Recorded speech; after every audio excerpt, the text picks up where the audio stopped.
What are you proud of, but can't tell anyone who knows you? 21 months clean in a week, but no one knew I was using, so can't share this.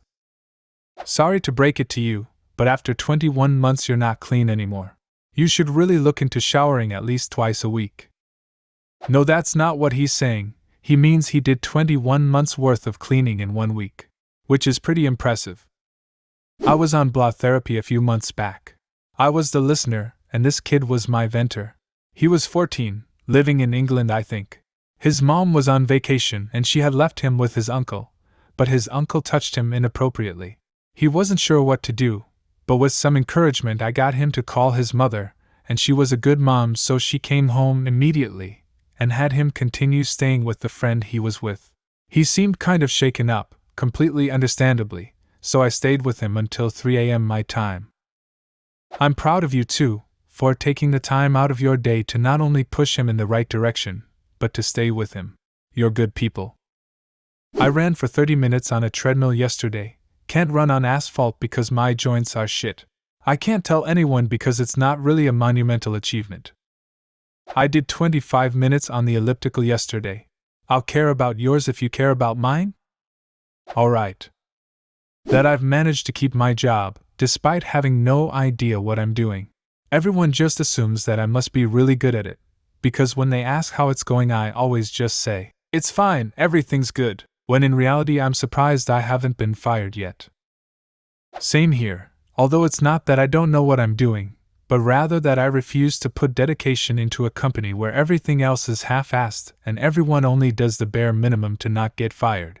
I've decreased the amount of effort I put in over the last few years, and I'm apparently still doing more than the majority of colleagues. I went to an Overeaters Anonymous meeting last night. My first one, actually. I was out for a drive trying to keep myself from binging when it occurred to me to see if there was a meeting that I could attend. I pulled over, looked it up, and there was one about 20 miles away. I'd be 10 minutes late, but I decided to go anyways. I got there only 5 minutes late, but stood around the corner from the meeting room for 15 minutes before I got the courage to walk in. I sat on a couch next to a gentleman old enough to be my grandfather, and I was the youngest one in there by a couple of decades. I didn't speak except to say my name when the leader asked, and I kept welling up with tears and breaking down. I think it was so overwhelming to just be there, to have taken that first step. And it was unbelievable to me to hear stories of others who have a similar relationship with food. I've applied to the police academy of my nearby big city, and have already passed the written test and the oral interview. I didn't think it was likely that I'd pass either one, especially the oral interview. But I did. And I'm scheduled to take the physical test in less than 3 months. And I want so badly to be in law enforcement. My eating habits are keeping me from my dream. So I went to my first OA meeting last night, and it was harder than walking into that written test or the oral interview. Much scarier. But I fucking did it. I'm so happy I did. I know that feeling. Walking into my first AA meeting was the hardest thing I've ever done. I suppose I could have asked someone to go with me, but I did it alone. I was so upset I could barely speak, and I kept crying even though I didn't want to. One of the longest hours of my life. But I'm 3.5 years sober today. It gets easier. Also better. I've been in a really bad place since I moved to grad school. My ex-boyfriend broke up with me just before I moved here, and I haven't really had a high self-worth since. So I've been crying a lot and have had some low-key suicidal thoughts.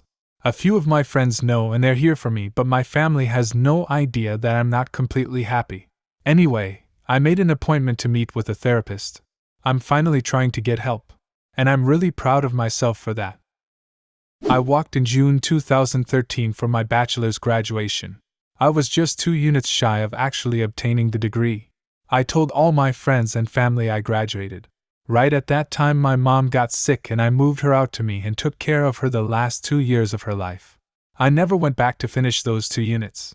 I enrolled this past September and just completed all the coursework for my degree. I now just have to submit my graduation application and I will have that piece of paper. I'm 33 and have been working towards it for 10 years now. Overcame heroin addiction, and have been clean for 9 years.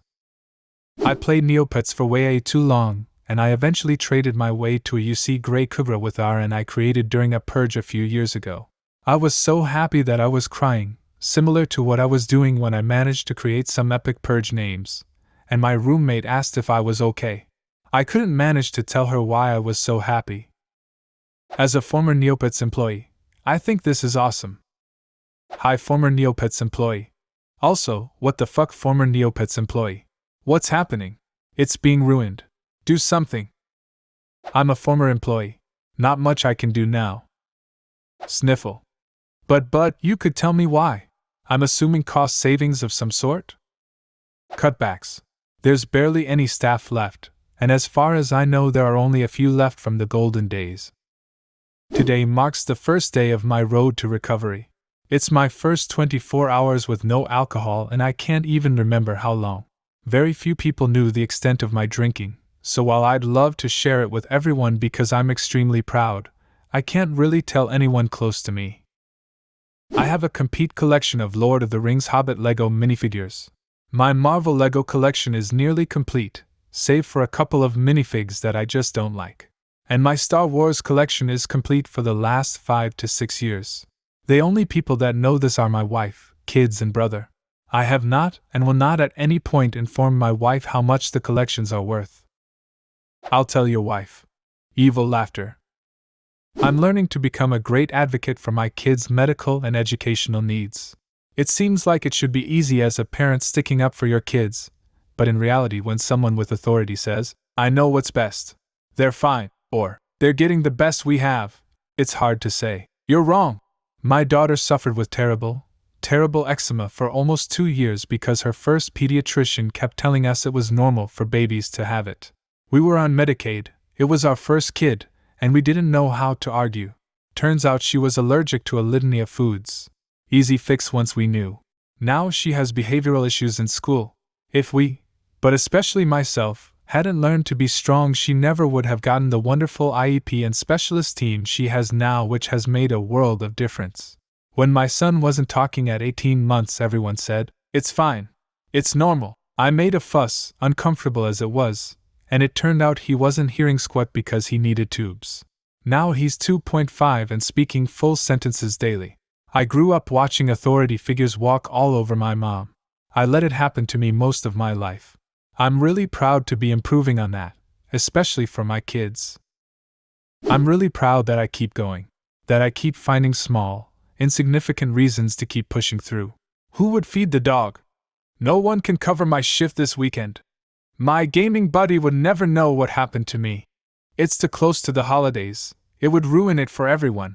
My best friend is really up on her luck lately. I can't tear her down. And it's hard. Every day feels worse and nothing is working. Everything keeps falling apart. And everyone expects me to be this happy-go-lucky person, and how do you explain to them that you can't anymore? I feel like the biggest burden. But I'm proud that even through everything I can still have hope that it will get better. I can at least be proud of that. I understand. I do the exact same thing. I don't know where I'd be right now if I hadn't adopted my cat when I did. I promised her I'd take care of her. I think honestly, it's the little things. It's always been about the little things. Because once you look back, all those little things you accomplished, all those little things you did for others, all those little things you did to be good, become your big life. And there's nothing wrong with that. So keep on going, internet stranger. You can do it. I had 5 miscarriages last year. I am pregnant again, but this one is showing a heartbeat. My other pregnancies didn't. But I'm only 9 weeks along. But I am proud I didn't give up. My mate stupidly took a load of LSD and ended up getting arrested at our house.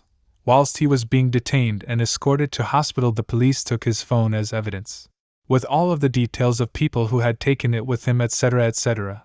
But he asked me to charge it before they took it, so I took it upstairs and drowned the phone in the sink.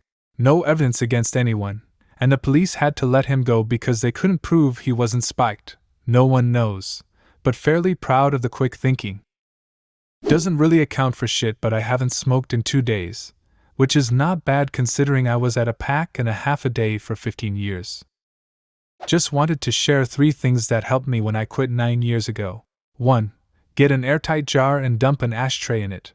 When you are really struggling and want to smoke, Open jar, insert nose, inhale deeply. 2. Think of how bad those last 2 days were. Now think about how awesome it is that you are done with them. If you break and smoke again, you simply have to go through those 2 days again. 3. Straws. Everywhere straws. Go take a handful of straws from any fast food joint and cut them to cigarette-length pieces. I had a stash in my car, on my nightstand, by the couch, on my desk, everywhere. When the urge hits, grab one and smoke it. Lets your body go through the big inhaling cycle that it's used to and gives your fingers something to play with. Good luck!